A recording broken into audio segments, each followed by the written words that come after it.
ბათუმის ტექნოლოგიურ მუზეუმსა და ქალაქის მე-16 სკოლას შორის დღეს ურთიერთთანამშრომლობის მემორანდუმი გაფორმდება. ხელშეკრულება მხარეების მიერ არაფორმალური საგანმანათლებლო საქმიანობის ორგანიზებას, ერთობლივი სამუზეუმო პროგრამების შემუშავებასა და განხორციელებას ითვალისწინებს. თანამშრომლობის მიზანი მხარეებს შორის სასწავლო პროცესში მოსწავლეთა მოტივაციის ამაღლებაა. შეხვედრა 18 მაისს მუზეუმების საერთაშორისო დღისადმი მიძღვნილი ღონისძიებების ფარგლებში გაიმართა. თარიღთან დაკავშირებით ხვალ კულტურული მემკვიდრეობის სააგენტოს ორგანიზებით სხვადასხვა სახის ღონისძიებები გაიმართება.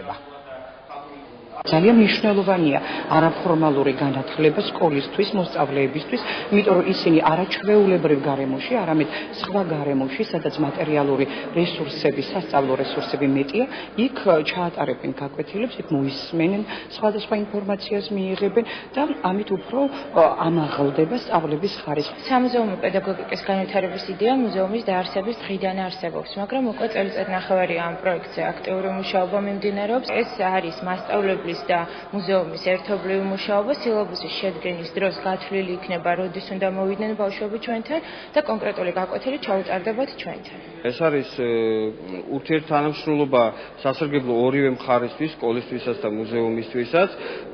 რამე თუ ვიზუალური მხარე, რომელიც მუზეუმს გააჩნია, შესაძლებელია და სავსებით დასაშვებიც არის, რომ ზუსტად ანალოგიური ვიზუალური მახასიათებლები სკოლას არ გააჩნდეს. მე მხედველობაში მაქვს ექსპონატები და როცა შინაარსობრივი მხარე, ანუ სკოლის თემატიკა და მუზეუმის თემატიკა, ვიზუალური მხარე, ექსპონატი ერთმანეთს თანხვდება, ამგვარი არაფორმალური ცოდნა უფრო მეტად რჩება ბავშვის მეხსიერებას.